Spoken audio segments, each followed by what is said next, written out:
August 13th, 2025. I'm Jesse McCall from Phnom Penh, live from the studio of Troyang News.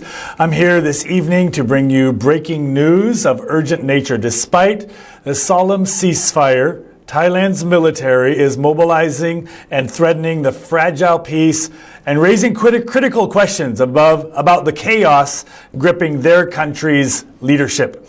We're going to go on beyond their false narrative, beyond their self-righteous victim mentality to reveal the truth, that Thailand is the aggressor and the invader in this. Tonight we're going to ask the question, is Thailand's military acting rogue? Is this a precursor to a coup in their country?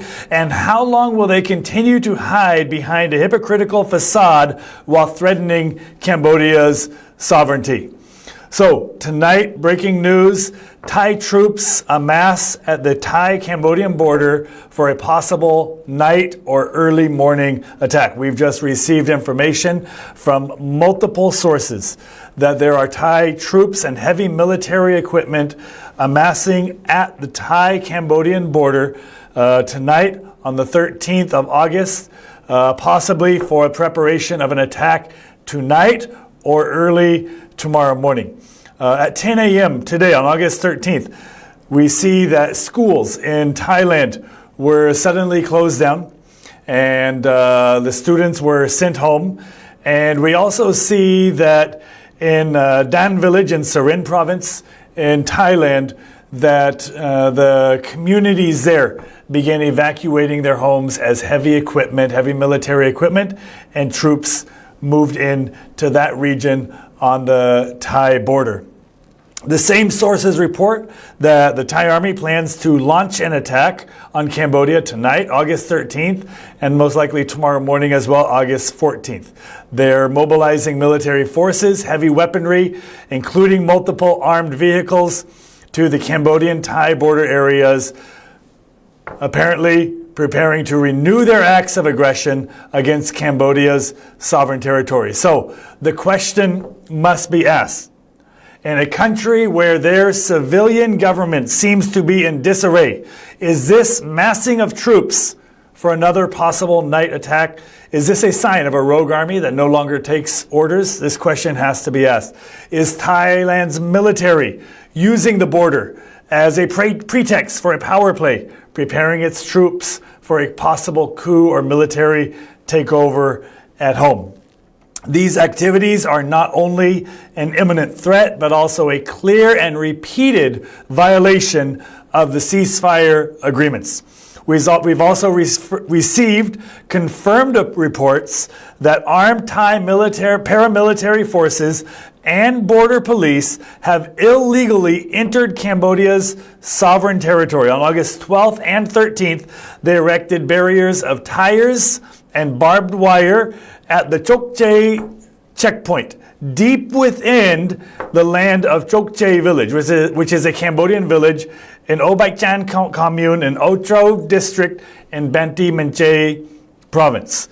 There is irrefutable photographic evidence and photographs documenting these illegal acts of invasion. So the question must be asked again. Why is Thailand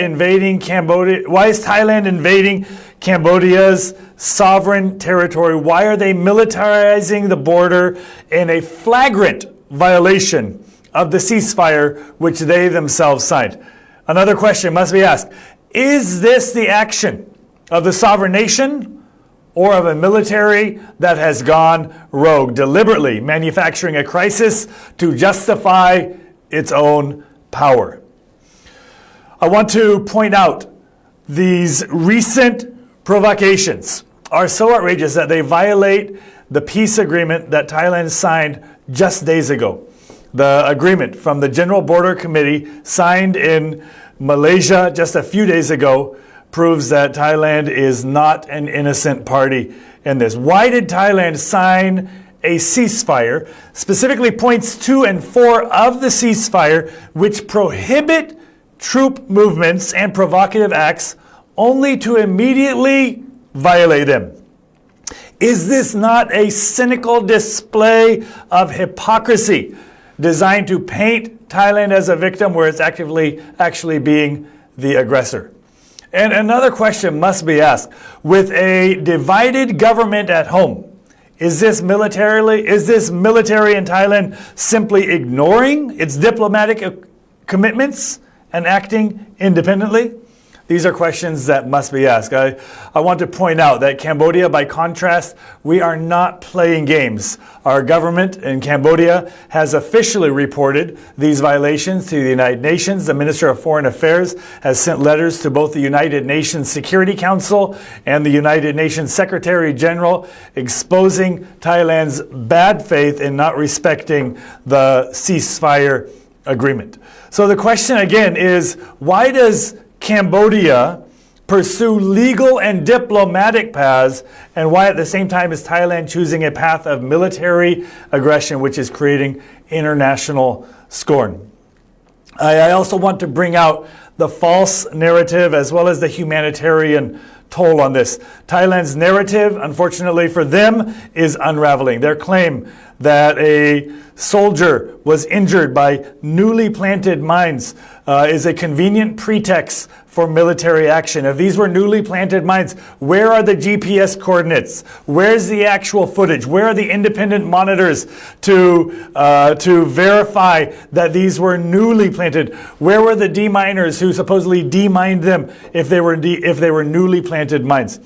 With a ceasefire in place, why are Thai soldiers recklessly patrolling in an area where they claim that there are newly planted mines? This is a fabricated excuse, a lie to justify mobilization and to escalate a conflict which they created. Another question. Why is the Thai government's official messaging so calm while their own people are fleeing in panic? Is this not proof that the government has lost control of its own military?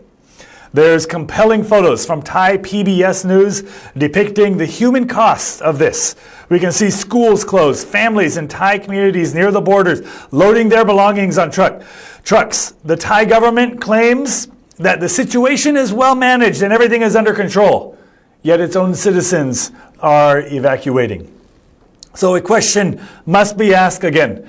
Is Thailand's military so reckless that they are causing their own people to panic and abandon their homes? Another question that must be asked, how can the international community trust a government whose official narrative is so clearly contradicted by the desperate actions of its own citizen? Their government saying everything is under control and everything's resuming to normal, but at the same time their schools are being closed down midday in the middle of school sessions and heavy military equipment moving into the regions along the border from the Thai side.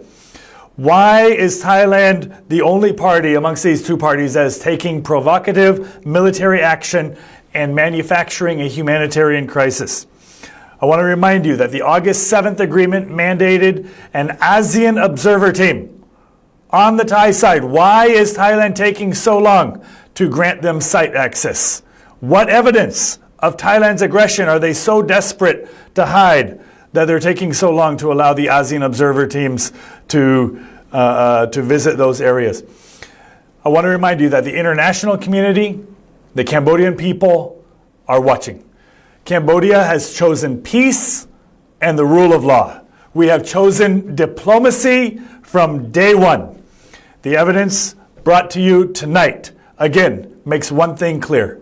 Thailand's actions prove that they have chosen a path of military adventurism, invasion, and lies. And we will continue to follow this story more closely, and I want to remind you and thank you, peace-loving citizens all around the world. We here in Cambodia, we appreciate your support.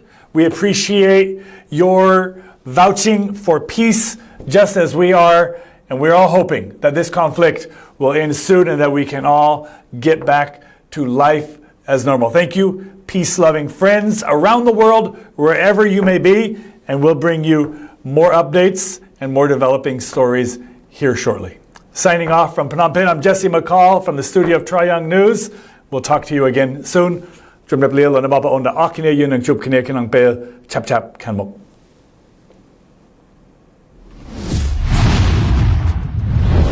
ตระยองน้อมซาเปิดกรุบตีกันแหลง